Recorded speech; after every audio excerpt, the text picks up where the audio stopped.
What you see is very interesting.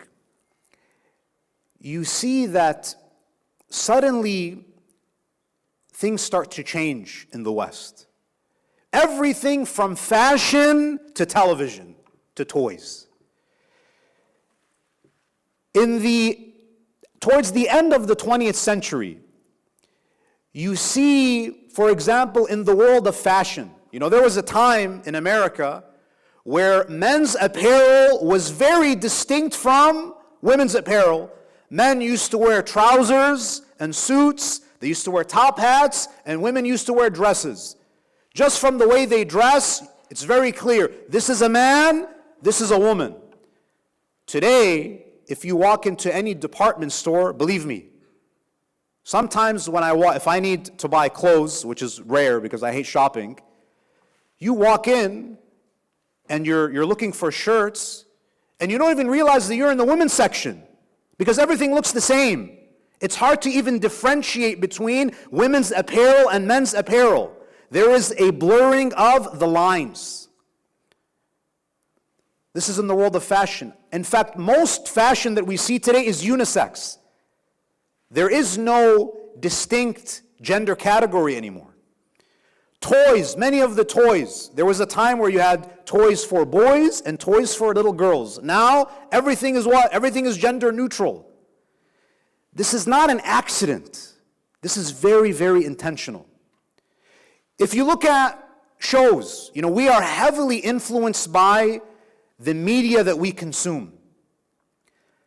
As I said, television shows, popular television shows, they mirror societal norms, but they don't only mirror what's going on in society, they influence society.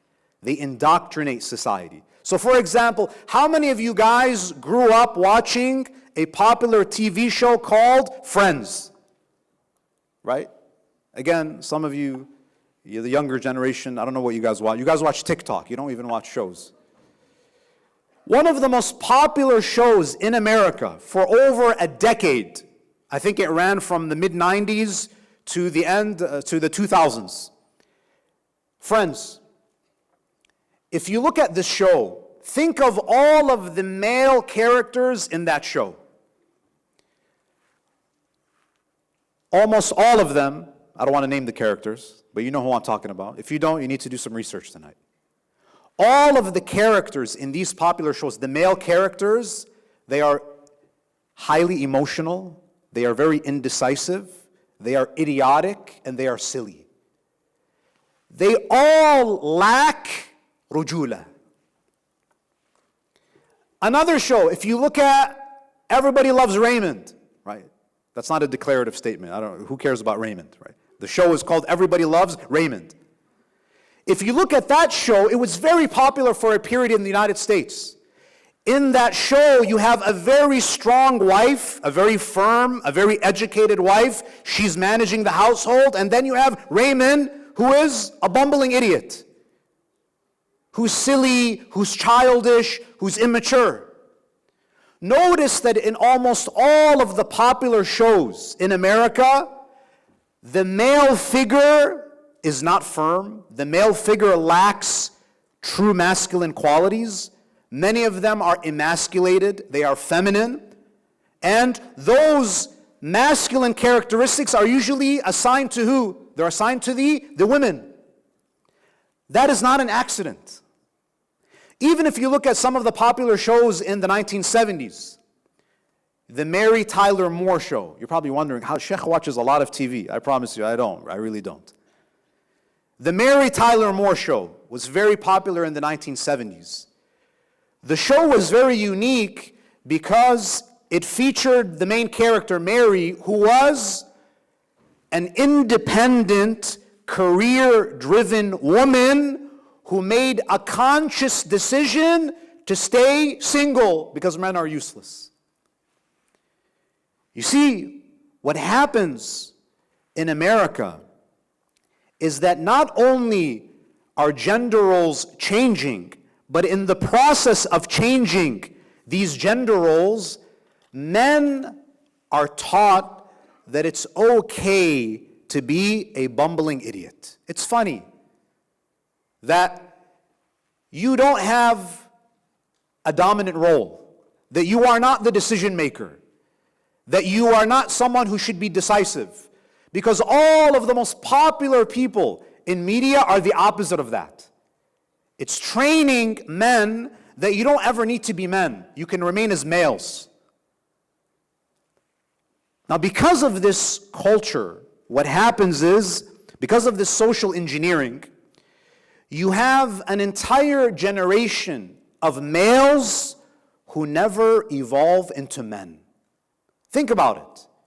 If all of the most popular television shows are depicting these emasculated characters, even if you think of the most popular Disney movies, try to think of one Disney movie where there is a truly positive, masculine father figure. They don't exist. They don't exist. Now you may think, oh, the Lion King, but they killed him. He became a shaheed very early in the movie. Right. Either it's a very passive, emasculated father, or it's that strict father who is preventing his daughter from pursuing a life of happiness. The father figure is always problematic. Again, this is not a coincidence. This is social engineering. Now, things got worse and worse over time.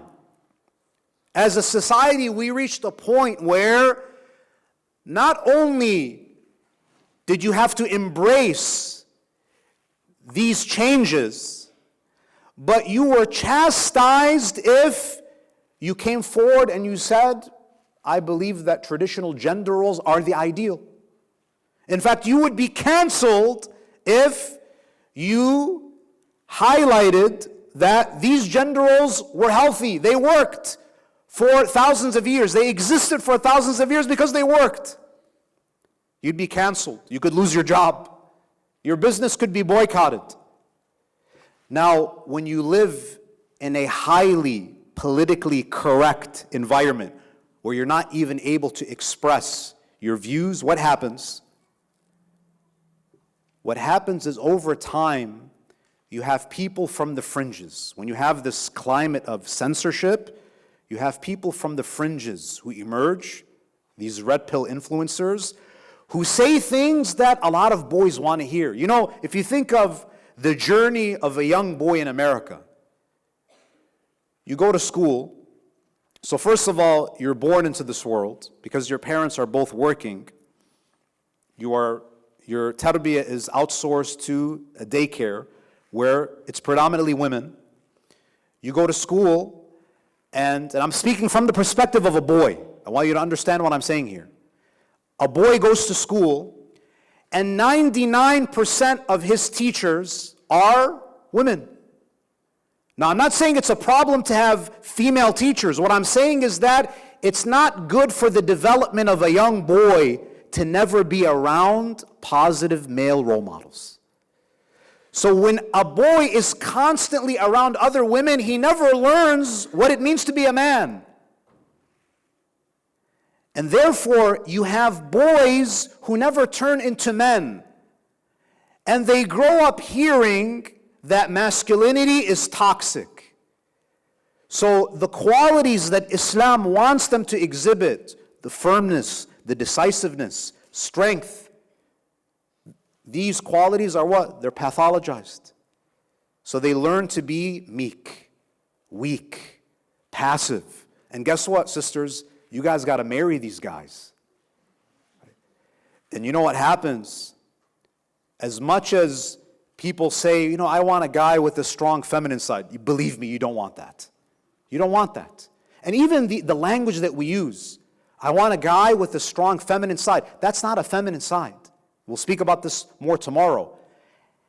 Being tender, being gentle, that's not a feminine quality. That is actually part of healthy masculinity. So what happens is that you end up marrying these young men who are in an environment where they're shunned for their masculinity. They are immersed in environments where they're only surrounded by female educators. And this is why it's very, very important that we have more men entering the field of education. The pay has to go up. Teachers need to be compensated more fairly. And there is a need for male educators. Boys need to be around men. They need to learn what it means to be a man. So, you end up marrying these young men who are males who never evolved into men. And guess what happens? Do you think that that marriage is going to last? Because it is in the fitrah of a woman to want to be with a man, not just a male. And it becomes a vicious cycle. Now, is there a difference between men and women? Of course there is. Of course there is. The science is overwhelming. The research is overwhelming. There are physical differences between us. There are cognitive differences. There's a very interesting, in the beginning of the lecture, what did I say? I said that the Quran highlights two fundamental truths about gender. There are two, not 75 or 117, whatever it is, just two. And وَلَيْسَ الذَّكَرُ كَالْأُنْثَى. The male is not like the female.